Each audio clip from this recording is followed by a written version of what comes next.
हाँ जी दोस्तों, तो मैं जानती हूँ कि कल तो आप लोगों की एनर्जी बहुत ही ज़्यादा लो थी, बहुत ही भयंकर थी, कार्मिक ट्रिगर्स थे और हो सकता है कि आप लोग को लग रहा हो कि ये सब इतनी हैवी एनर्जी, इतना अनकंफर्टेबल, इतने कॉन्फ्लिक्ट्स क्यों हैं, ये सब क्यों हो रहा है। तो दोस्तों, गुड न्यूज़ ये है कि कल मैं आपकी डिटेल में एनर्जी चैनलिंग करने वाली हूँ 14th में, मतलब 5/5 के पोर्टल में। तो आपको कल तक का इंतज़ार करना पड़ेगा। पर हाँ, मैं जानती हूँ कि आप किस एनर्जी से गुज़र रहे थे या गुज़र रहे हो, जो कि आज थोड़ी बेटर एनर्जी है। आज मैं एक बहुत ही इम्पॉर्टेंट टॉपिक पे बात करना चाहती हूँ, और वो ये है कि अक्सर जर्नी पे आप लोग अपने स्पाउस के साथ होते हो और आप ये डिसाइड नहीं कर पाते हो कि हमें किस स्टेज में अपना प्रारब्ध बेयर करना है या अपने स्पाउस को छोड़ देना है, राइट।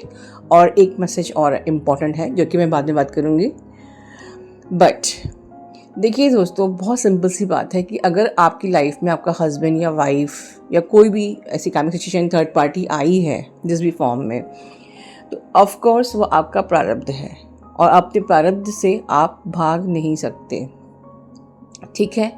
और जब प्रारब्ध होता है तो वो डेफिनेटली अनकंफर्टेबल होता है। वो ऐसा लगता है कि बस ज़िंदगी का एक एक दिन हम काट रहे हैं और किस प्रकार से हम इस कार्मिक से छूटे हैं, जिसको आप लोग सोलमेट कहते हो। एक्चुअली वो सोलमेट नहीं, कार्मिक ही होते हैं, क्योंकि इनिशियली वो सोलमेट के रूप में आपके हस्बैंड के रूप में या वाइफ के रूप में आते हैं या कोई भी और अनदर रिलेशन। बट जब आपका प्रारब्ध ख़त्म होने को होता है या प्रारब्ध जो आपको झेलना होता है, तब वो सोलमेट से कार्मिक बन जाते हैं। या आप इस जर्नी पे आपकी रिकन्सिलेशन आपके डीएम से हो गई है, एक्टिवेशन हो गया है, तो वो सोलमेट से कार्मिक बन जाते हैं। एंड आपकी लाइफ फिर हर दिन एक हेल की तरह होती है कि बस जैसे हम ज़िंदगी के समय काट रहे हैं और ये समय जल्दी जल्दी ख़त्म हो, या क्या हम छोड़ दें अपने स्पाउस को, समझ में नहीं आता है, राइट।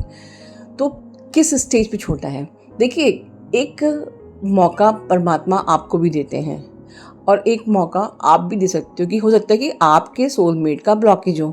अगर सपोज़ कि वो आप पे बहुत गुस्सा करते हैं या वो आपसे इज़्ज़त से बात नहीं करते हैं या वो बाहर पीपल प्लीजिंग करते हैं पर घर में वो इज़्ज़त नहीं करते हैं, घर में वो बच्चों पे ध्यान नहीं देते हैं, या कुछ इस प्रकार की फैमिली प्रॉब्लम्स होती है, ठीक है ना। या घर पे वो केयर बिल्कुल, बाहर तो अपने प्रोफेशन में बहुत ही ज़्यादा केयरफुल हैं पर घर पे बिल्कुल वो लेज़ी, कोई सपोर्ट नहीं, कोई हेल्प नहीं, बस घर में बैठे हुए हैं आराम से, स्क्रॉलिंग ऑल दिस। तो आप अपने सोलमेट को गाइड कर सकते हो। आप वाइफ हो, हस्बैंड हो, व्हाटएवर, राइट। आप गाइड कर सकते हो। आप 3 से 4 बार 5 बार उनको अपनी जो ज़रूरतें हैं कि भाई मैं आपसे ये एक्सपेक्ट करती हूँ, आप उन्हें कह सकते हो बहुत प्यार से, समझा के, या थोड़ा सा समटाइम्स स्ट्रिक्ट होके, what ever, right, that is your own way. But आपको लग रहा है कि किसी रिश्ते में मैंने 100% दे दिया, मैंने अपना सब कुछ, अपनी पूरी एनर्जी रिलीज़ कर दी, मैंने बहुत प्रयास किया समझाने का, पर this person is not at all changing, 1% भी नहीं, उनकी व्यवहार में, उनकी हरकतों में कोई चेंज नहीं आ रहा है।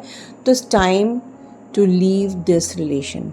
ये बारीकी समझना बहुत ज़रूरी है कि हम कंफ्यूज रहते हैं कि मैम ने कहा है कि energy is not serving you, उसको आप छोड़ दीजिए। तो स्टार्टिंग में ही हम लोग प्रारब्ध को पूरा किए बगैर छोड़ देते हैं।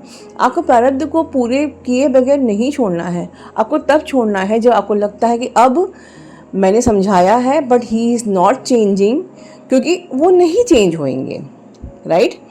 तो अब इस एनर्जी को मुझे लेट गो करना है कि वो सोल ना ठीक होके, वो सोल ना सुधर के, वो कार्मिक ना सुधर के मुझे ये कह रहा है कि अब तुम्हारा मेरा रास्ता अलग हो चुका है, तो आपको अलग रास्ता चुनना पड़ेगा। अब दूसरा मैसेज ये है जो कि डॉक्टर शाइन ने मुझे एक डाउनलोड भेजा था और मैं बहुत हद तक उससे एग्री करती हूँ, और मैं उनका मैसेज अपने शब्दों में आपको यहाँ दे रही हूँ, क्योंकि अब यूट्यूब में इतना अलाउड नहीं है दूसरों की वॉइस। सो इन जस्ट मैं ये कहूँगी कि होता क्या है कि समटाइम्स हम लोग का डीएम आ नहीं रहा होता है और हम लोग थर्ड पार्टी सिचुएशन को, मतलब लाइक हम किसी से मैरिज कर लेते हैं, किसी सोलमेट को चूज़ कर लेते हैं, ठीक है। और हम खुद से ये प्रॉमिस करते हैं कि okay, I am twin flame, तो मैं लाइफ टाइम इनर वर्क करूँगी, बट मेरा ट्विन फ्लेम तो मेरे अंदर ही है, तो वो तो रहेगा ही। बट मैं अपनी लाइफ में अब एक मैरिज को चूज़ कर रही हूँ एक सोलमेट के संग, और मैं जाना चाहती हूँ और आप जाते हो। और वही कहानी होती है कि इन दिस बिगनिंग वो इंसान आपका सोलमेट होता है, आपको वो सब दे रहा है जो कि आपको चाहिए। For example validation, love, pampering, everything. और आप इनर वर्क करते रहते हो। अब आप सोचो कि आप इनर वर्क कर रहे हो, आपकी फ्रीक्वेंसी हाई हो रही है, और वो इंसान इनर वर्क नहीं कर रहा है, उसकी उसकी फ्रीक्वेंसी वही है, एंड देन टू फ्रीक्वेंसी एक साथ नहीं रह सकते हैं। तो वो सिचुएशन आती है जो एक नॉर्मल स्पाउस, आपके स्पाउस के साथ जो प्रॉब्लम होती है कि now we are not at all like we can not bear each other. ठीक है, अब हम लोग एक साथ एक दूसरे की शक्ल भी नहीं देख सकते। We can not even bear all the tantrums and everything. ठीक है, इस तरीके से।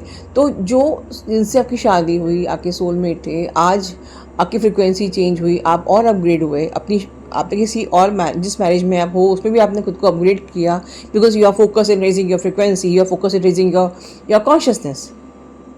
तो आपकी इश्यू बवाल शुरू हो गई, क्योंकि ऑफकोर्स फ्रिक्वेंसी आपकी चेंज हो गई है। डॉक्टर शाहीन ने कहा कि अगर आपको शादी करनी है तो इनर वर्क बंद मत करो।